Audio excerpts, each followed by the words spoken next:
한영원 구원 내가 먼저 앞장서겠습니다. 초청하겠습니다. 전도하겠습니다. 한영원 구원 내가 먼저 앞장서겠습니다. 초청하겠습니다. 전도하겠습니다. 오늘로 예배드릴 모든 성도들에게 하나님께서 복 주시고 지켜주시고 은혜와 평강 주시기를 주님의 이름으로 축원합니다. 말에 대한 결심을 하도록 하겠습니다. 나는 오늘부터 다른 사람을 원망하거나 비난, 비판, 판단, 정죄하지 않겠습니다. 나는 어떤 경우에도 감사하겠습니다. 나는 주님의 은혜로 날마다 모든 일이 점점 더 좋아지고 있습니다. 나는 내 안에 살아계신 예수님 때문에 행복합니다. 아멘. 처음에는 우리가 매주일 이런 말에 대한 결심을 하다가 한 2, 3년 전부터 이제 매월마다 첫 주에 말에 대한 결심을 합니다. 이 말에 대한 결심을 좀 하니까 좀 바뀌어지는 것 같습니까? 네. 너무 감사하고요. 아직도 이걸 형식적으로만 외우는 사람이 있을 것인데 이제 그 말씀도 살아가려고 한번 노력해 보세요. 말에서 이 네 가지만 딱 우리가 결심을 하고 이렇게 살면 우리 인생이 바뀌어지는 놀라운 삶의 변화가 일어나게 될 줄 믿습니다. 독일의 어빙하우스라는 심리학 교수가 있는데 사람들이 어떤 것을 배워서 기억하는데 얼만 가서 잊어버리게 될다는 것입니다. 그래서 기억에 관한 실험을 했습니다. 20년 동안 실험을 한 결과 사람이 무엇을 완전히 기억했는데 그것을 반복하지 아니하면 시간이 지나갈 때에 잊어버리게 된다는 결론을 얻게 되었습니다. 우리가 어떤 것을 알았는데 그 안 다음에 가만히 두면 10분 뒤부터 그 안 것을 기억을 못하게 잊어버리게 된답니다. 그러다가 1시간쯤 지나면 50%를 잊어버린답니다. 그리고 일주일이 지나면 70%를, 그리고 한 달이 지나면 80%를 잊어버린답니다.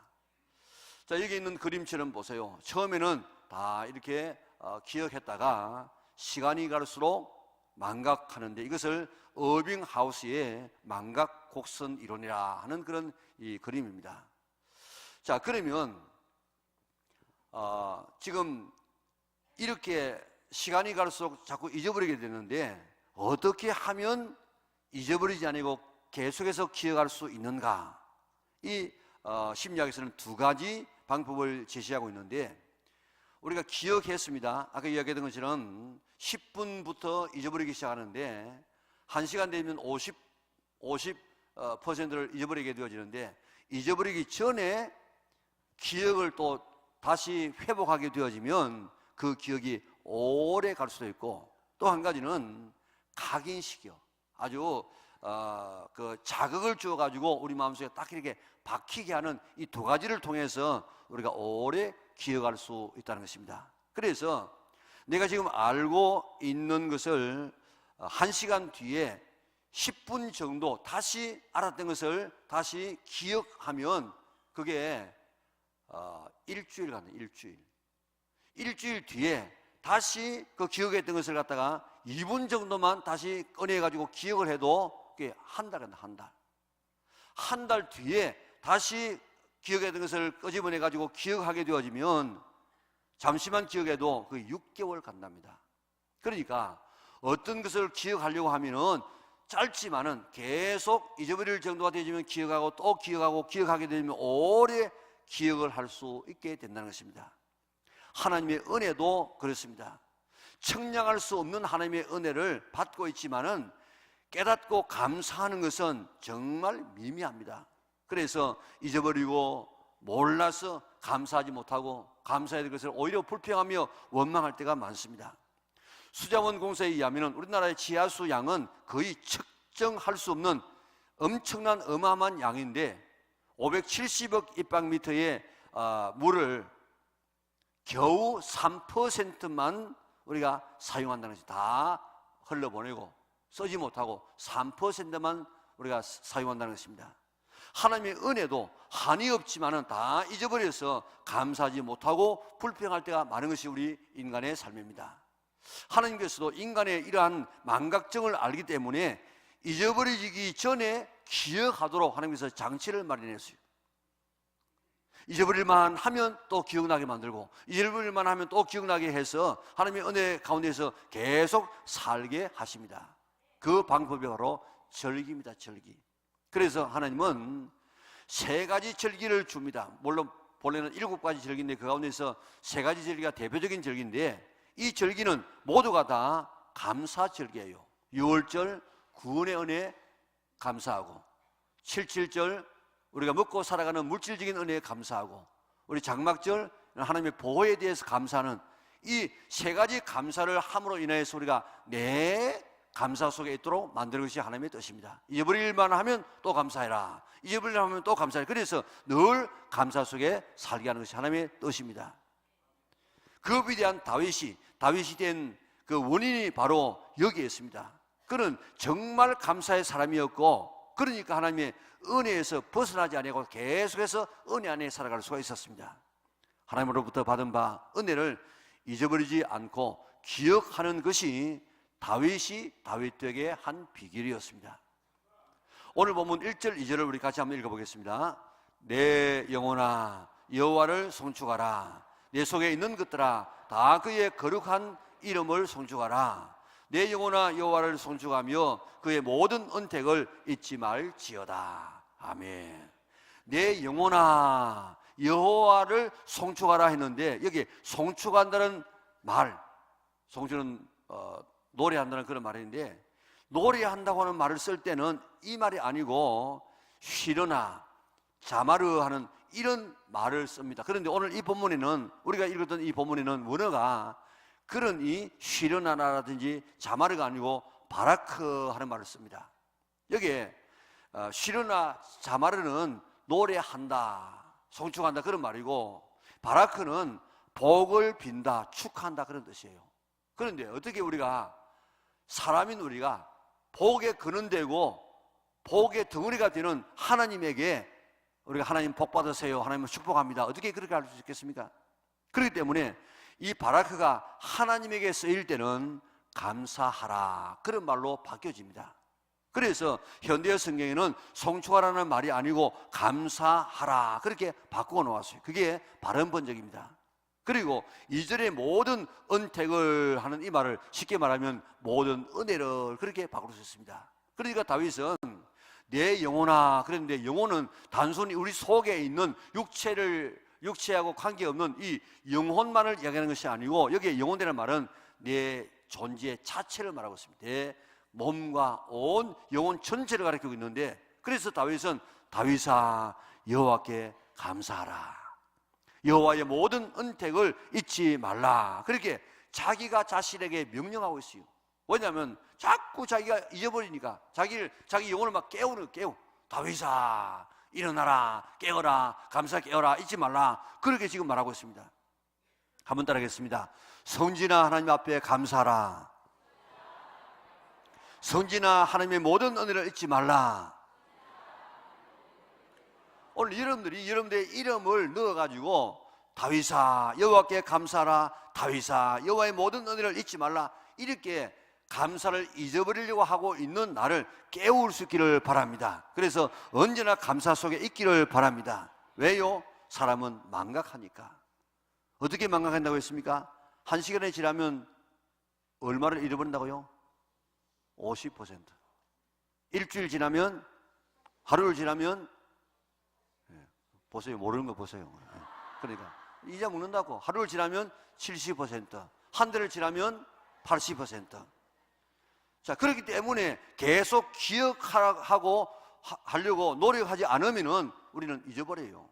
그러면 원망하고 불평하고 결국 교만하고 망하게 되는 것입니다. 그래서 다윗은 자기 자신을 흔들어 깨웁니다. 다윗아 하나님께 감사하라, 다윗아 하나님의 모든 은택을 잊어버리지 말라고 자기가 자기를 깨우고 자기가 자기에게 명령하고 있습니다. 그래서 다윗은 평생 감사 가운데 살았습니다. 하나님의 은혜 가운데서 살 수 있었던 비결이 바로 이겁니다.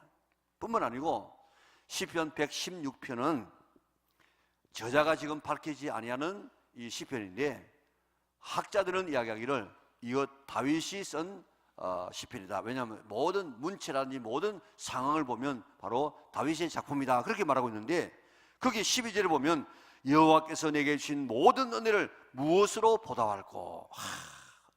여호와께서 내게 주신 은혜를 무엇으로 보답할까? 어떻게 들으면 될까? 어떻게 감사하면 될까? 그렇게 그는 하나님 앞에 고백하고 있습니다. 드리려고, 갚으려고 그렇게 했다고요. 다윗은 하나님의 은혜를 잊지 않으려고 노력했습니다. 하나님의 은혜를 갚으려고 노력했습니다. 다윗은 목동에서 이스라엘의 왕이 되어집니다. 죽음의 고비를 수없이 넘겼습니다. 하나님께서 보호하고 인도해 주지 않았다고 하면 그는 왕 되기 전에 벌써 몇 번이라도 죽을 수 있는 사람이었습니다. 그런데 이스라엘의 왕이 되었습니다. 백향목궁에 삽니다. 사랑하는 아내와 귀한 자식들을 낳고 나라가 평안했습니다. 전쟁에 나가면 어느 전쟁이든지 이겼습니다. 영토가 확정되었습니다. 경제가 넉넉했습니다. 이웃 나라가 감히 쳐들어올 생각조차 못하도록 하나님께서 막아주고 보호해 주었습니다. 다윗은 어느 날 자신을 돌아보면서 모두가 하나님의 은혜인데 나는 지금 백향목궁에 거하면서 이렇게 편안하게 살고 있는데 하나님의 임재의 장소인 법궤는 천막에 방치되어 있는 것을 발견합니다. 그래서 야, 이거 너무 잘못되었구나. 내가 지금 천막에 살고 하나님이 백향목에 거해야 될 것인데 내가 지금 잘못했구나. 그렇게 깨닫고 나단 선지자를 불러가지고, 선지자님, 내가 생각하면 참 잘못했습니다. 내가 지금 천막에 살아야 되는데 하나님이 천막에 사니까 안 되겠습니다. 내가 지금 하나님을 위해서 집을 지어드리겠습니다. 하나님의 은혜에 보답하겠다고 했습니다. 그랬더니 하나님께서 너무너무 기뻐하시면서, 그래, 내 종 다윗이 나를 위해서 집을 지어준다고 내가 다윗을 위해서 집을 지어주겠다. 어느 것이 수지 맞습니까? 다윗이 집을 짓습니다. 굉장한 집이에요. 그 재료비만 300조가 돼요. 300조가 들어갔다고 이야기하는데 놀라지도 않는데요. 이 300조가 우리 1년 거의 예산하고 맞먹는 그런 예산입니다. 그런 집이 없어요. 그런데 이런 엄청난 집을 지금 지어드렸는데, 그러나 하나님께서 다윗의 집을 지어준 것은 그것하고 비교 안 되는 엄청난 이런 축복을 허락해 주었습니다. 그래서 소위 다윗의 언약이 선포되어집니다. 성경에 보면 참 이게 성경은 언약입니다. 약속이에요, 약속. 그런데 특별히 그 가운데 두 가지의 약속으로 분류한다고 하면, 하나는 은혜 언약, 하나는 행위 언약. 은혜 언약은 일방적인 언약, 행위 언약은 쌍방적인 언약. 내가 이렇게 하면 내가 이렇게 한다는 언약. 그러니까 지금 이 다윗의 언약은 이 일방적인 은혜 언약의 대표예요. 사무엘하 7장에 보면요, 하나님께서 다윗에게 상상할 수 없는 복을 약속하고 있습니다. 적어도 10가지 이상이에요. 내 이름을 크게 만들어주겠다, 한 곳에 내가 살게 하겠다, 또 이렇게 악한 자가 너를 해하지 못하도록 내가 보호해 주겠다, 그리고 원수를 다 벗어나게 해주겠다, 하나님이 내 집을 지어주겠다, 그리고 장수하며 고종명하게 해주겠다, 자녀가 나라를 견고하게 해나가겠다, 나는 내 자녀의 아버지가 되고 네 자녀는 내 자녀가 될 것이다. 그리고 그들이 범죄하면 사울에게 한 번의 범죄 때문에 그 은혜를 빼앗았던 것처럼 빼앗지 아니하고 고쳐서라도 때려서라도 내가 다시 계속해서 쓰겠다. 그리고 네 나라가 영원할 것인데 네 자손들이 계속해서 왕권을 이어가게 해줄 것이다. 그 엄청난 은혜 언약을 막 쏟아부어 주십니다. 그리고 그 예언대로 그대로 복을 받아 누렸습니다. 왜 그렇게 되었겠습니까? 하나님의 은혜를 늘 잊지 않으려고 노력했습니다. 그가 하나님의 은혜가 너무 감사해서 하나님의 은혜에 보답하려고 했던 것이, 내가 하나님의 성전을 지어드리겠습니다. 성전 재료만 300조예요. 그가 뒤에는 이제 내가 하나님 앞에 더 드려야겠다 그래가지고 그가 금을 드리는데, 우리 환산으로 하면 103톤이에요. 103톤. 이 3.75g이 한 돈이라서 20만 원 아닙니까? 여러분들 지금 10톤 트럭으로 10대를 실어가야만 되는 것이 103톤이에요. 그런 엄청난 금을 들여가지고 온 성전을 금으로 입힙니다. 그렇게 드리고 또 드리도 아깝지 않게 하나님 앞에 드렸습니다. 그리고 그가 하나님 앞에 직접 찬양할 뿐만 아니고 그가 찬양을 하면서 옷이 내려가는지도 모르고 찬양하지 않습니까? 그리고 하나님 앞에 찬양하는 사람을 4,000명을 딱 대기식이나 놓고 돌아가면서 계속 찬양했어요. 그 찬양하는 4,000명을 갖다 지도하는 찬양 이 지도자가 288명이에요. 그리고 뭐 재금, 뭐 북, 무슨 나팔 수많은 악기를 다 동원했는데 이 나팔 부는 이런 제사장만 120명이에요. 그러니까요, 엄청난 이런 사람이 하나님을 계속해서 이렇게 찬송하며 감사하도록 만들었습니다. 자, 이렇게 그런 은혜에서 벗어나지 않을 수 있었던 이렇게 사람이 된 이 비결은 하나님의 은혜를 끝까지 받으면서 살아갈 수 있었던 비결은 늘 감사했기 때문에, 은혜를 잊지 않았기 때문에 그 은혜 안에 그런 머무를 수가 있었던 줄 믿으시기를 바랍니다.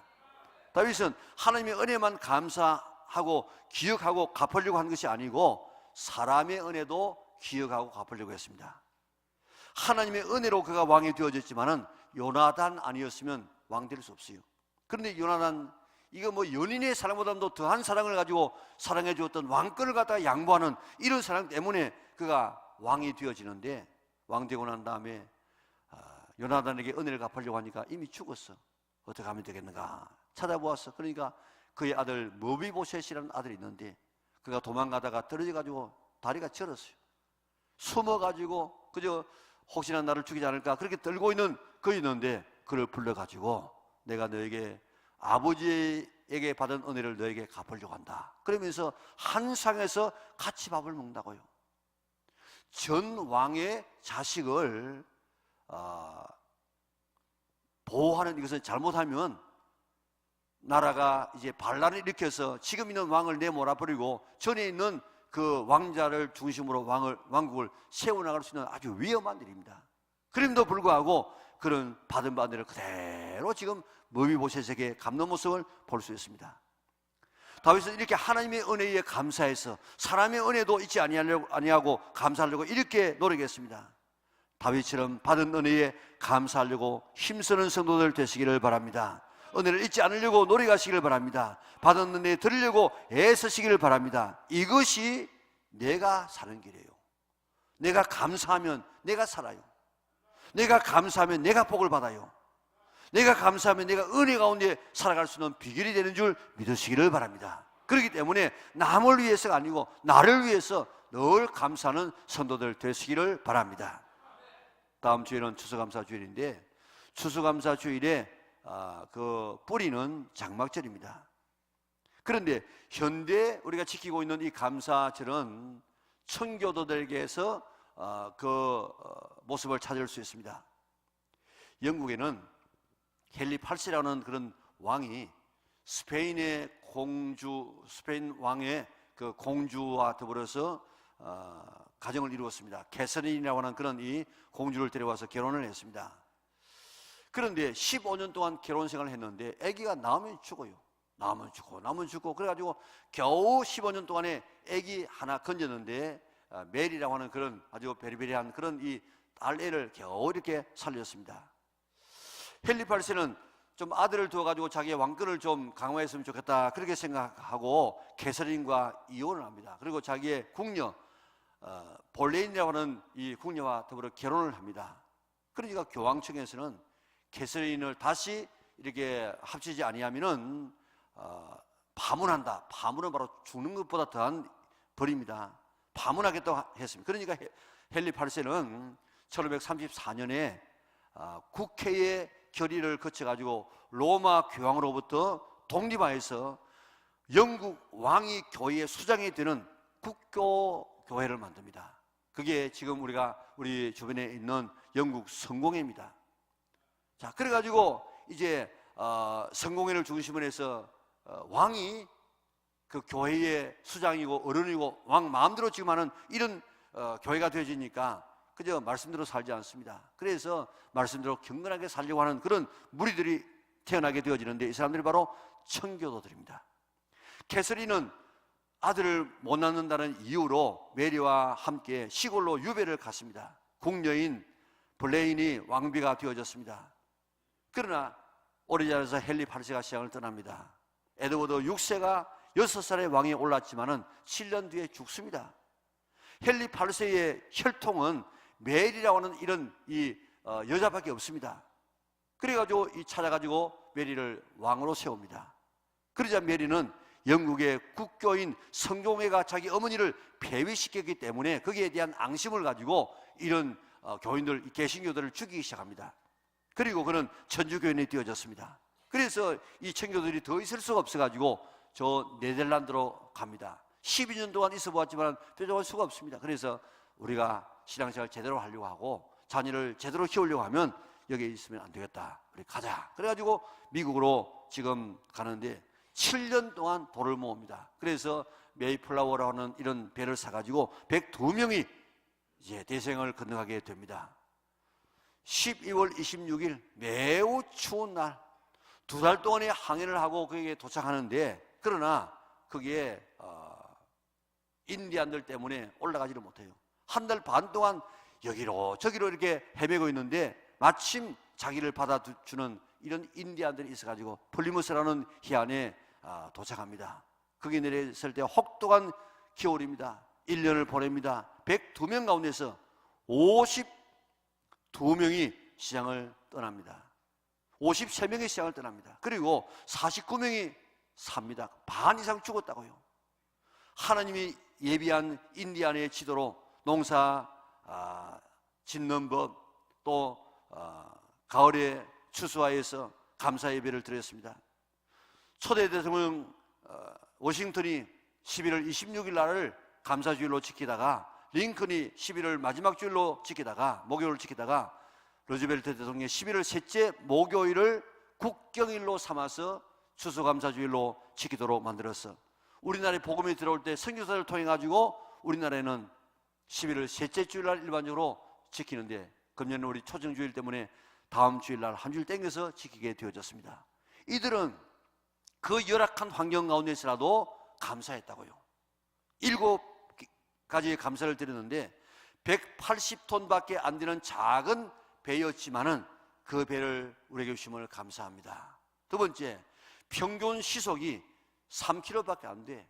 2마일 정도의 항해를 하는 느린 배지만은 117일 동안 계속해서 항진하게 전진하게 하심을 감사합니다. 세 번째, 항해 도중에 2사람이 죽었으나 한 아이가 태어나게 하심을 감사합니다.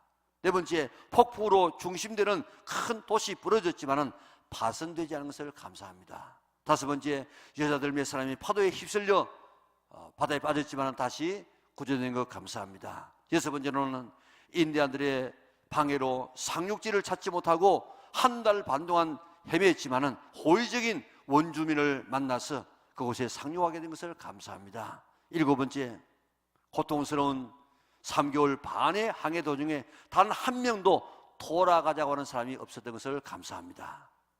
여기에 여섯 번째로, 호의적인 원주민이 사는 곳으로 인도에 상륙해 하신 하나님 감사합니다. 그렇게 했는데, 그 무슨 말인가 하면 스콴토라고 하는 청년 때문입니다. 요즘 미국 교회에서는 스콴토를 기억하자는 그런 운동이 벌어지고 있는데, 청년들이 신대륙 미국에 도착하기 전에 10년 전에 헌트라는 함장이 이끄는 무역상들이 미국으로 갔어요. 도착해가지고 그때 그들은 완파나옥이라고 하는 그런 인디언 족을 만나가지고 우리 함께 무역합시다, 거래합시다, 이렇게 거래하는 척 하다가 우리 배에 타십시오. 그래가지고 배를 태워가지고 포로로 잡아가지고 스페인의 노예로 팔아 넘겨버리고 말았습니다. 그런데 그들 중에 스콴토라는 청년이 끼어 있었습니다. 스콴토는 스페인의 한 친절한 사제에게 팔려서 교회에서 일을 하면서 예수님을 믿게 되었어요. 기도를 배우게 되었습니다. 그런 세 가지의 기도를 했습니다. 하나님, 고국에 돌아가게 하여 주옵소서.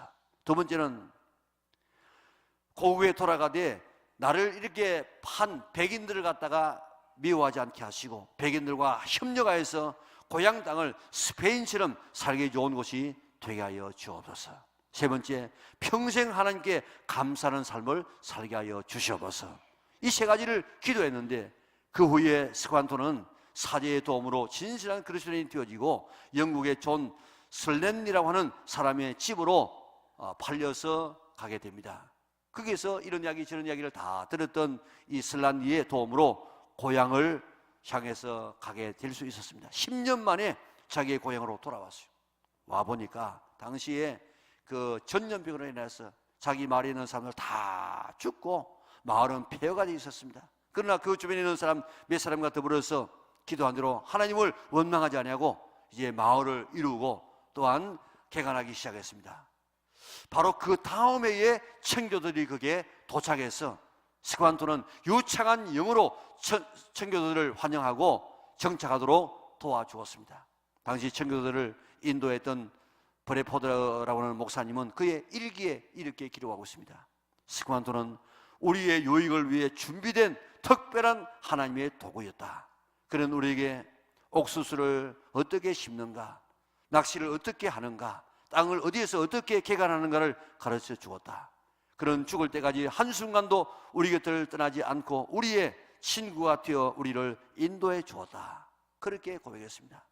극한 가운데서라도 불평하지 아니하고 감사하며 나가려고 했던 그들에게 정말 감사할 수 있는 그런 길들을 허락해 주었습니다.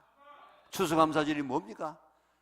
Thanksgiving Day인데 감사해서 드리는 날이 바로 추수감사절입니다. 그러니까 어떻게 하든지 이들은 받은 은혜, 그저 옥수수 몇 개를 놓고 지나가는 이 칠면조를 잡아서 그렇게 예배를 드리면서라도 그들은 감사의 사람 앞에 드리려고 했다고요. 뭘 드렸습니까? 우리의 마음을 드리고 우리의 입을 들여서 찬양하고 내게 있는 것 지극히 적은 것이지만 드릴 사람 앞에 드리려고 했더니 하나님께서는 엄청난 것으로 축복하여 주어서 오늘 저 미국 초강대국이 되지 않았습니까? 청교도들처럼 감사하려고 하면 감사하지 않을 것이 하나도 없습니다. 모두가 다 감사할 것인데 우리는 감사거리를 찾지 아니하고 불평거리만 찾아서 불평하려고 할 때가 참 얼마나 많습니까? 무엇을 감사하지 않을 수 있겠습니까? 이제 감사하려고 결심하고 노력하시기를 바랍니다. 어떤 경우에도 감사하시기를 바랍니다. 미국의 그리스도 연합 교단이라고 하는 교단이 있는데 이 교단은 우리가 말하는 장로교 하면 장로교 안에 뭐 동합도 있고 합동도 있고 우리 백석 대신 같은 이런 이 교단도 있는 것처럼 그런 이 교파의 시류가 교단이에요. 그런데 이 교단에는 하루 12번 감사라고 지침을 내려가지고 거기 있는 모든 성도는 다 12번 하루에 감사하는 훈련을 받고 있어요. 우리도 한번 그거 한번 여러분들 기억하고 그렇게 하려고 노력 한번 해봤으면 좋겠어요. 일어나서 새날을 주심을 감사하라. 둘째, 식사를 하면서 음식을 주시고 아내의 정성과 수고에 대해서 감사하라. 셋째로 일터로 가면서 일할 수 있는 건강을 주신 하나님 앞에 감사하라. 네 번째, 직장에서 일하는 보람을 얻게 하신 하나님 앞에 감사하라. 다섯 번째, 일하면서 때로 비판과 압력을 받을 수 있지만은 도전을 주신 하나님 앞에 감사하라. 여섯 번째, 칭찬을 받을 때도 만족함에 감사하라. 인정받음에 감사하라. 일곱 번째, 점심을 식사하면서 대화할 수 있는 동료를 주심에 감사하라. 여덟 번째, 일과를 마치고 난 다음에 오늘 일과를 마치게 하심을 감사하라. 아홉 번째, 저녁 식사를 하면서 같이 식사할 수 있는 가족을 주신 하나님 앞에 감사하라. 열 번째, 신문을 보고 텔레비전을 보고 책을 보면서 여가를 주신 하나님 앞에 감사하라. 열한 번째, 잠자리에 들면서 오늘 또 은혜로 하루를 승리하게 하신 하나님 앞에 감사하라. 열두 번째는 꿈을 꾸면서 생명을 주시고 구원해 주신 하나님 앞에 감사하라. 이렇게 12가지를 다 감사 생활을 훈련시키고 있다고요. 하여튼 감사는 훈련해야 됩니다. 감사 드리는 이런 절기를 통해서 하나님은 우리에게 훈련시키고 있습니다. 그래서 감사의 사람이 아예 되어버릴 수 있기를 바랍니다. 옛날에 최근도 목사님은 건드리면 예수 신당이 나왔어요. 요즘에는 건드리면 뭐가 나옵니까? 욕이 나옵니다. 욕이. 그런데 오늘 우리는 건드리면 예수, 건드리면 감사가 우리 입에서 튀어나올 수 있기를 바랍니다. 받은 바 은혜를 감사하고 잊어버리지 않기 위해서 노력해야 됩니다. 두 번째는 은혜를 갚으려고 우리가 노력해야 됩니다. 세 번 마지막으로는 은혜를 당연한 것으로 받아들이지 않아야 됩니다. 다윗은 오늘 본문에서 하나님께 감사하고 하나님의 은혜를 잊지 말라고 자신을 흔들어 깨우고 있는데, 감사의 내용들, 시간이 없어서 감사의 내용들은 설명하지 않지만은 감사의 내용들이 뭡니까? 내 모든 죄악을 사하시며 내 모든 질병을 고치시며 너를 파멸해서 너를 건져주시고 인자와 긍휼로 칼을 씌워주시고 그리고 네 소원을 이루어주시고 그리고 너를 날마다 독수리처럼 새롭게 하시는도다. 7가지 될 수도 있고 6가지 될 수 있는데, 이런 이 하나님의 은혜를 제시하면서 이것 때문이라도 감사하라, 그렇게 명령하고 있습니다. 왜요? 이런 은혜 당연하게 생각하기 쉽기 때문입니다. 깨우치지 아니하고 기억하려고 노력하지 아니하면 이런 은혜를 당연한 것으로 넘겨버릴 수 있는 것이 오늘 우리의 마음입니다. 빙점의 저자 미우라 아야코는 하나님 앞에 늘 기도하기를, 하나님 은혜에 익숙하지 않게 하여 주시옵소서. 은혜 받아도 받는 대로 익숙해지지 않게, 당연한 것으로 받아들이지 않게 해달라고 그런 늘 지금도 기도하고 있었다는 것입니다. 미우라는 처녀 시절에 심한 폐결핵을 앓았습니다. 오랜 병상생활을 할 때에 남편이 된 미우라 미찌요를 만났습니다. 그의 전도를 받고 예수님을 믿었습니다. 5년이나 자신을 문병하고 기다려준 남편과 결혼을 했습니다. 당시에는 남편에 대한 고마움을 어떤 말로도 표현할 수 없을 정도로 감사하고 또 감격했습니다. 눈물이 나도록 고마웠습니다.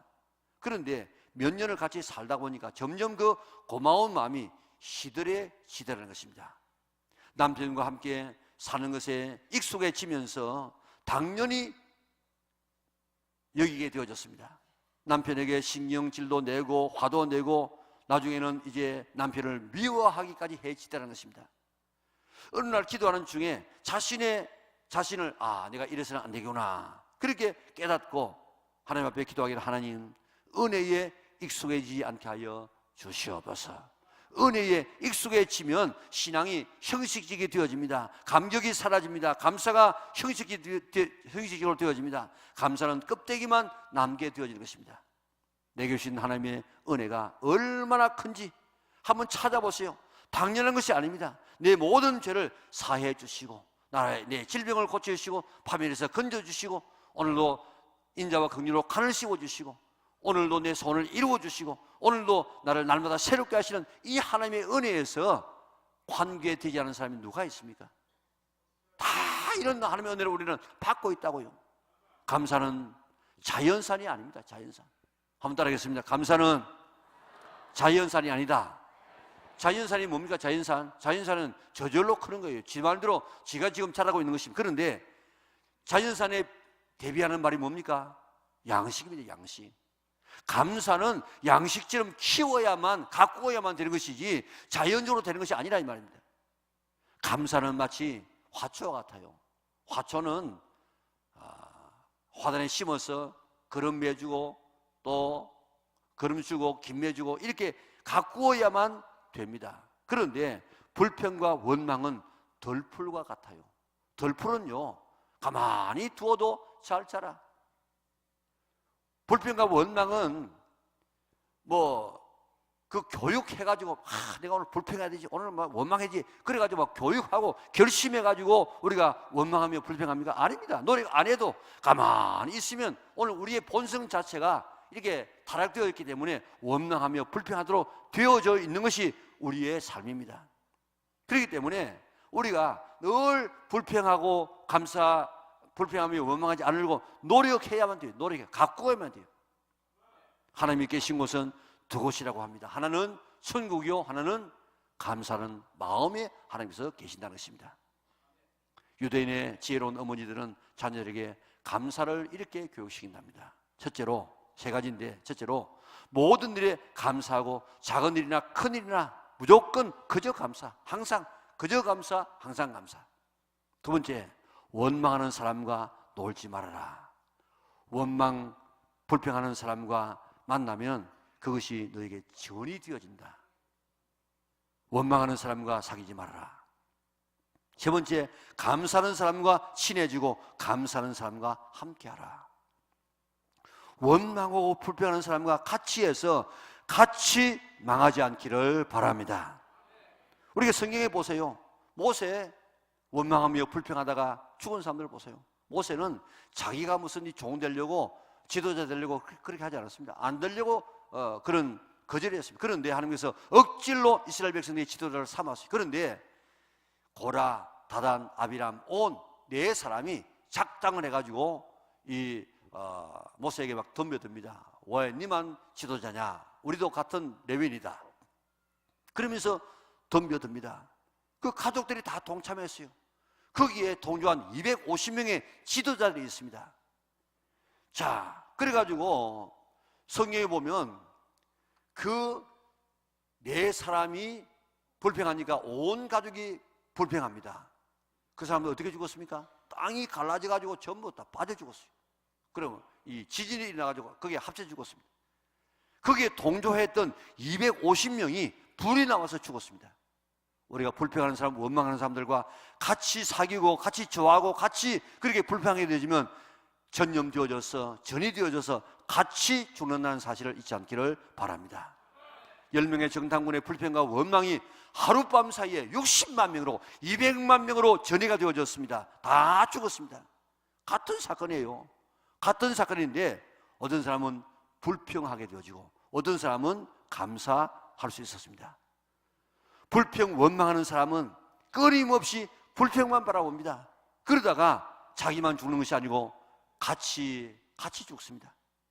감사하는 사람들은 불평할 수 있는 사람이 그 요건에 있지만은 그래도 감사할 수 있는 것을 붙들고 감사하다 보면 자기 살고 남도 살리게 되는 것입니다. 절대로 불평, 원망하지 않기를 결심하시기를 바랍니다. 그래서 나도 죽지 아니하고 다른 사람도 살리고, 나도 하나님 앞에 은혜 받고 다른 사람도 살릴 수 있는 우리 영락의 온 성도들 될 수 있기를 바랍니다. 주님의 은혜에 익숙하지 않도록 당연한 것으로 받아들이지 아니하고 늘 하나님의 은혜에 감격하며 또 감격하리라고 결심하시기를 바랍니다. 그래서 감사하는 자가 되어버리시기를 바랍니다. 하나님의 은혜에 감사하고 있지 아니하리라 늘 감사가리를 찾아서 감사하는 성도들 되시기를 바랍니다. 감사는 감사주는 하나님 앞에 드리는 것입니다. 다윗처럼 내가 어떻게 하면 하나님 앞에 더 드릴 것인가, 어떻게 하면 더 하나님 앞에 하나님을 감동시킬 것인가 늘 드리기를 즐거워해서 다윗이 받았던 이 놀라운 하나님의 은총을 받아 누릴 수 있는 우리 영락의 온 성도들 될 수 있기를 주님의 이름으로 축원합니다. 아무개야 감사하라, 아무개야 하나님의 은혜를 잊지 말라 하시는 하나님의 음성, 오늘 여러분들의 이름을 넣어가지고 아무개야 감사라, 아무개야 하나님의 모든 은혜를 잊지 말라 하시는 이 말씀을 날마다 우리가 새겨서 자기 자신을 깨우는 우리 영락의 온 성도들 될 수 있기를 주님의 이름으로 축원합니다. 우리 같이 일어나셔서